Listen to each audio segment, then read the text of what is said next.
Donald Trump और उनका दुनिया के बड़े नेताओं का मजाक उड़ाना, आखिर ऐसा क्यों है? क्या ये सिर्फ उनका अंदाज है या फिर इसके पीछे कोई सोची समझी रणनीति काम कर रही है? चलिए आज इसी बात को समझने की कोशिश करते हैं। तो चलिए सीधे मुद्दे पर आते हैं। इसकी शुरुआत होती है प्रधानमंत्री नरेंद्र मोदी की एक कह सकते हैं हैरान करने वाली नकल से, जिसका जिक्र सोर्स में है। ट्रंप ने एक बातचीत को कुछ इस तरह पेश किया कि सुनने में ऐसा लगे मानो पीएम मोदी उनसे मिलने के लिए मिन्नतें कर रहे हों। उनकी आवाज की नकल करते हुए दिखाया कि वो कह रहे हैं, सर क्या मैं आपसे मिल सकता हूं प्लीज। हाँ, और ये कहानी सिर्फ यहीं खत्म नहीं हुई। सोर्स हमें बताता है कि ऐसा ही मजाकिया बल्कि तंज भरा लहजा फ्रांस के राष्ट्रपति इमैनुअल मैक्रोन के लिए भी इस्तेमाल किया गया। ट्रंप ने उनकी भी नकल उतारी और इस बार दिखाया कि जैसे मैक्रो अपनी ही जनता से कुछ छिपाना चाहते हो। तो सवाल यहीं उठता है कि इन तानों के पीछे आखिर असली वजह क्या है? क्या ये सब सिर्फ यूं ही कह दिया गया या फिर इसके पीछे कोई गहरी सोची समझी रणनीति काम कर रही है? तो चलिए एक एक करके इन परतों को खोलते हैं। सबसे पहले बात करते हैं भारत की। आखिर भारत निशाना क्यों बना और ये व्यापार और तेल का क्या मामला है? तो सोर्स के मुताबिक अमेरिका की इस नाराजगी की दो बड़ी वजहें हैं। पहली वजह है ट्रेड। भारत व्यापार सौदों पर खासकर अपने एग्रीकल्चर सेक्टर में अमेरिकी दखल को लेकर बिल्कुल भी झुकने को तैयार नहीं है। और दूसरी बड़ी वजह वो है तेल। अमेरिका की चेतावनियों के बावजूद भारत की जो सरकारी रिफाइनरीज हैं वो रूस से तेल खरीदना जारी रखे हुए हैं। अब इस मामले में एक बहुत ही दिलचस्प बात सामने आती है और वो है भारत के अंदर ही एक तरह का बंटवारा। आप देख सकते हैं जहां प्राइवेट रिफाइनरीज ने अमेरिकी दबाव में आकर रूस से तेल खरीदना कम कर दिया है, वहीं दूसरी तरफ सरकारी रिफाइनरीज अब भी तेल खरीद रही हैं और सोर्स का मानना है कि ट्रंप इसी पर पैनी नजर बनाए हुए हैं। यही वो बात है जो उन्हें खटक रही है। चलिए अब भारत से आगे बढ़कर फ्रांस की बात करते हैं। फ्रांस से नाराजगी की वजहें क्या थीं? यहां मामला सिर्फ पॉलिसी और प्रोटोकॉल का नहीं था, बल्कि काफी हद तक पर्सनल हो गया था। तो देखिए, मैक्रोन ने कई ऐसी चीजें की जो ट्रंप को पसंद नहीं आई।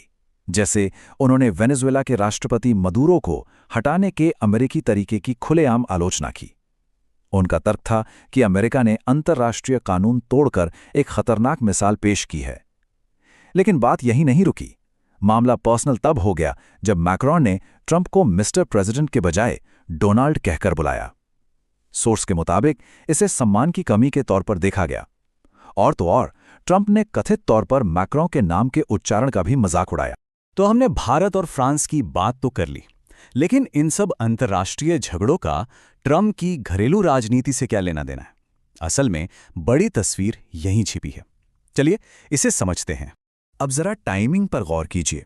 सोर्स इस बात पर जोर देता है कि इन सारी घटनाओं से ठीक पहले ट्रंप की अप्रूवल रेटिंग गिरकर सिर्फ 39% रह गई थी, जो काफी कम थी, और वेनेजुएला संकट के बाद ही इसमें एक मामूली सी उछाल आई और ये 42% पर पहुंची। और ये जो उछाल आया वो भी ऐसा नहीं था कि पूरी अमेरिकी जनता उनके साथ थी। एक पोल के मुताबिक हर 3 में से सिर्फ एक अमेरिकी ही वेनेजुएला में सैन्य कार्रवाई के पक्ष में था। मतलब एक बड़ा हिस्सा इसके खिलाफ था। इससे साफ पता चलता है कि इस मुद्दे पर देश के अंदर ही कितना मतभेद। तो फिर सवाल उठता है कि ये सब क्यों हो रहा था? यहां सोर्स एक और थ्योरी सामने रखता है, पॉलिटिकल डिस्ट्रैक्शन। ये एक ऐसी रणनीति होती है जहां कोई नेता किसी बड़े और नुकसानदेह स्कैंडल से जनता और मीडिया का ध्यान हटाने के लिए एक नया हाई प्रोफाइल संकट खड़ा कर देता है। और सोर्स का आरोप है कि वेनेजुएला की स्थिति का इस्तेमाल जेफरी एप्स्टीन जैसे मामले से ध्यान भटकाने के लिए किया गया था। और इस पूरे घरेलू दबाव में एक और बहुत बड़ा फैक्टर था, और वो था महाभियोग यानी इम्पीचमेंट का खतरा। विश्लेषण हमें बताता है कि ट्रंप ने खुद ये माना था कि अगर वो मध्यावधि चुनाव हार जाते हैं तो उनके खिलाफ महाभियोग की प्रक्रिया शुरू हो सकती है। जाहिर है ये डर भी उन पर दबाव बना रहा था। तो इस पूरे माहौल को देखते हुए, जहां एक तरफ व्यक्तिगत ईगो है और दूसरी तरफ घरेलू राजनीति का दबाव, ऐसे में भारत जैसे देश के लिए आगे का रास्ता क्या हो सकता है? क्या रणनीति अपनानी चाहिए? तो सोर्स जो रणनीति सुझाता है उसे हम कह सकते हैं रणनीतिक धैर्य। इसके 3 मुख्य बिंदु हैं। पहला, इन बयानों को सहन करें, मतलब शब्दों की इस लड़ाई में उलझने से बचें। दूसरा, अपने निवेश को बचाएं। जो गूगल और माइक्रोसॉफ्ट जैसी बड़ी अमेरिकी कंपनियों से जरूरी इन्वेस्टमेंट आनी है, उसे सुरक्षित करने पर फोकस करें।